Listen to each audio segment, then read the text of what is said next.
नमस्कार श्रोतों, स्वागत है आप सभी का हमारे अपने YouTube चैनल वेद अभ्यास पर, जहां हम आपको भारतीय संस्कृति और अध्यात्म की गहराइयों से रूबरू कराते हैं।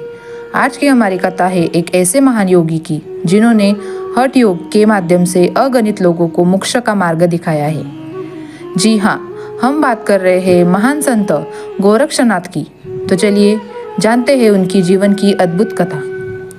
गोरक्षनाथ का जन्म एक दिव्य घटना के रूप में माना जाता है। कहा जाता है कि गोरक्षनाथ मच्छिंद्रनाथ के शिष्य थे और उन्हें भगवान शिव का आशीर्वाद प्राप्त था। उनका जन्म उनके गुरु मच्छिंद्रनाथ की कृपा से हुआ था और जन्म से ही वे दिव्यता के प्रतीक थे। गोरक्षनाथ ने बाल्यकाल में ही योग और साधना से गहरी रुचि दिखाई। उनकी साधना इतनी प्रबल थी कि उन्होंने कम उम्र में ही तंत्र और योग की महारत हासिल कर ली थी। वे हठ योग के जनक माने जाते हैं और उन्होंने योग की परंपरा को नए आयाम दिए। गोरक्षनाथ ने अपने जीवन में कई कठिन साधनाएं की और विभिन्न स्थानों की यात्रा भी की। वे एक महान शिक्षक थे जिन्होंने अपने शिष्यों को योग, तंत्र और ध्यान के मार्ग पर चलने की शिक्षा दी। उनकी सिद्धियों ने उन्हें मानवता के लिए एक मार्गदर्शन बनाया। गोरक्षनाथ की सबसे प्रसिद्ध कथा है वह जब उन्होंने अपने गुरु मच्छिंद्रनाथ को कौल देश के माया जाल से मुक्त कराया था। उन्होंने अपने गुरु के प्रति अपार श्रद्धा और समर्पण दिखाते हुए उन्हें उस जाल से बाहर निकाला और उन्हें फिर से योग साधना के मार्ग पर स्थापित किया।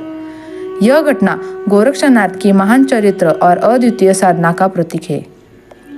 गोरक्षनाथ का जीवन एक उदाहरण है कि सच्ची साधना और गुरु भक्ति के माध्यम से कोई भी इंसान उच्चतम आध्यात्मिकता प्राप्त कर सकता है।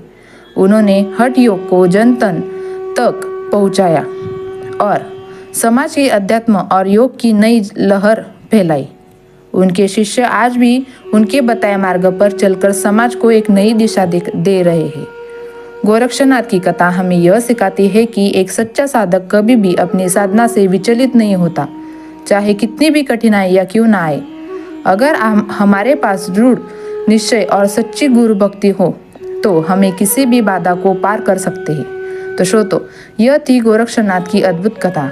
अगर आपको यह वीडियो पसंद आई हो तो कृपया कर इसे लाइक, शेयर करें और हमारे चैनल को सब्सक्राइब करना ना भूलें, क्योंकि